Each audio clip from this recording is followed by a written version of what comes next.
अगर आपने भी होम लोन लिया हुआ है तो आरबीआई का ये न्यू रूल आपके 50 लाख तक के होम लोन पर 34 लाख तक का इंटरेस्ट सेव कर सकता है।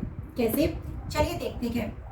रिसेंट टाइम में आपने देखा होगा कि होम लोन का इंटरेस्ट रेट 7% से बढ़कर 9.25% तक पहुंच चुका है। होम लोन का ये इंटरेस्ट डायरेक्टली एसोसिएटेड होता है रेपो रेट से, जो आरबीआई इशू करता है। अब जनरली होता क्या है, जब भी कभी आरबीआई रेपो रेट बढ़ाते हैं, होम लोन का इंटरेस्ट रेट भी बढ़ जाता है। यहाँ पर बैंक के पास में दो ऑप्शंस होते हैं, या तो ईएमआई की अमाउंट इंक्रीज कर दी जाए या फिर टेन्योर बढ़ा दिया जाए। बैंक्स जनरली बोरोवर्स के होम लोन का टेन्योर बढ़ा देते हैं और ईएमआई की अमाउंट सेम रखते हैं without assessing individuals borrowers capacity to pay the EMI, जिससे बोरोवर्स को इस बात का इमीडिएट पता ही नहीं लगता कि उनका रेट ऑफ इंटरेस्ट बढ़ चुका है। बट कुछ टाइम के बाद में उन्हें इस बात का पता लगता है कि उनका टोटल टेन्योर बढ़ा दिया गया है। बट टेन्योर के इंक्रीज होने से आप जो टोटल अमाउंट ऑफ इंटरेस्ट पे करते हैं बैंक को, वो काफी बढ़ जाता है।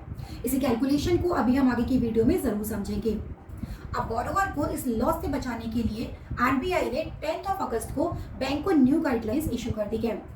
सो नंबर 1, अब बैंक्स को इंटरेस्ट रेट के इंक्रीज होने पर बोरोवर को कम्युनिकेट करना होगा कि इस चेंज से उनके लोन स्ट्रक्चर पे क्या क्या इम्पैक्ट आ सकता है। Number 2, at the time of loan reset borrower को फिक्स इंटरेस्ट रेट पर स्विच करने का ऑप्शन जरूर दिया जाएगा और इससे रिलेटेड सारे एक्सपेंडिचर और सारे चार्जेस को सैंक्शन लेटर में क्लियरली मेंशन किया जाएगा।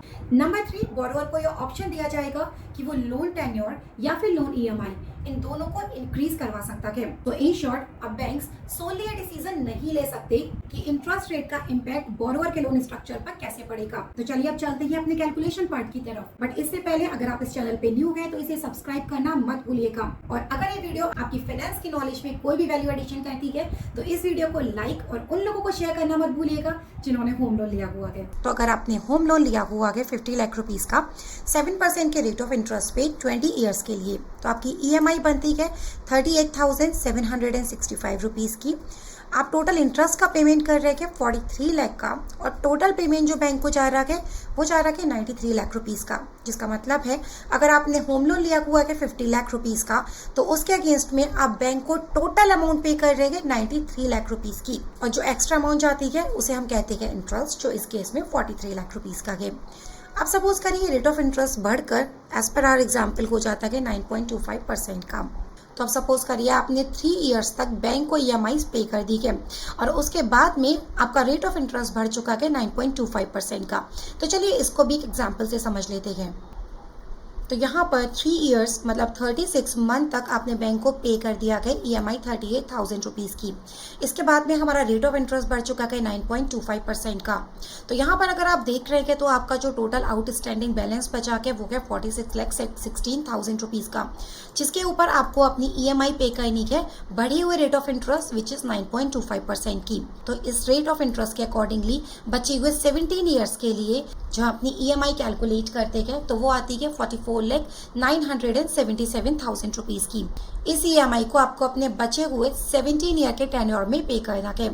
जब आप ऐसा करते हैं तो यहाँ पर आप total amount of interest for 17 year जाता है 45,58,000 रुपीज़ का। 10,39,000 रुपीज़ ऑलरेडी हम पे कर चुके हैं एज अ 7%, जिसको हम यहाँ से कैलकुलेट भी कर सकते हैं। अगर आप यहाँ से अपना इंटरेस्ट कैलकुलेट करते हैं for a period of 36 month, तो ये आपका आता है 10,39,000 रुपीज़ का। रेस्ट 17 ईयर्स के लिए आपने 45,58,000 रुपीज़ बैंक को पे करेंगे एट द रेट ऑफ 9.25%। तो यहाँ पर टोटल अमाउंट ऑफ इंटरेस्ट आपने जो पे किया है वो किया है 55,97,000 रुपीज़ का in the form of interest. अब हम अपने दूसरे ऑप्शन को एक्सप्लोर करते हैं जहां पर ईएमआई ना बढ़ाकर बैंक्स आपका टेन्योर बढ़ा देते हैं। तो अगेन हमारी जो ईएमआई आई थी इनिशियल दैट वाज 38,764 रुपीज़ की। इसको हमने इनिशियली 36 मंथ तक पे किया एट द रेट ऑफ 7% की रेट ऑफ इंटरेस्ट से। अब अपने नेक्स्ट एग्जाम्पल में जहां पर बैंक्स ने आपकी ईएमआई की अमाउंट को सेम रखा है लेकिन आपके टेन्योर को बढ़ा दिया गया, तो वहां पर देखिए हमारी इनिशियली जो ईएमआई की अमाउंट आई थी दैट वाज 38,764, जिसको हमने यहाँ पर through out the tenure same रखा गया।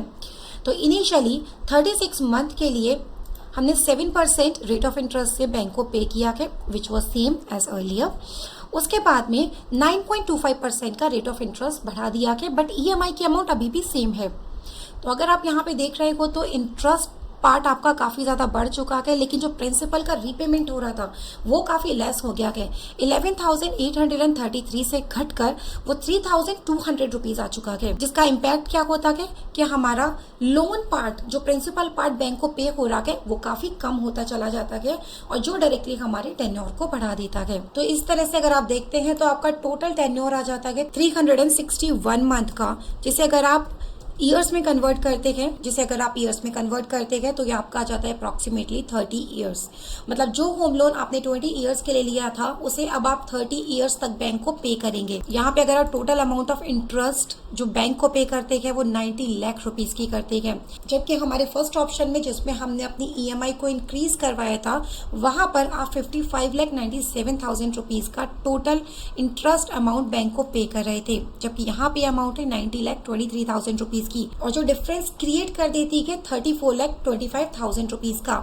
तो आप देख पा रहे होंगे कि सिर्फ इन दो ऑप्शंस के वेरिएशन से आपको 34 लाख तक का लॉस फेस करना पड़ सकता है। अब जब भी बैंक्स आपके इंटरेस्ट पार्ट को चेक करते हैं तो आपको इस कैलकुलेशन को करना मैंडेटरी हो जाता है और ये देखना जरूरी हो जाता है कि अगर आपकी रिपेमेंट कैपेसिटी है, ऑल्दो यहाँ पर आपको अपनी रिपेमेंट कैपेसिटी भी देखनी होगी, इतना बर्डन आपकी पॉकेट बेयर कर पाएगी या नहीं कर पाएगी।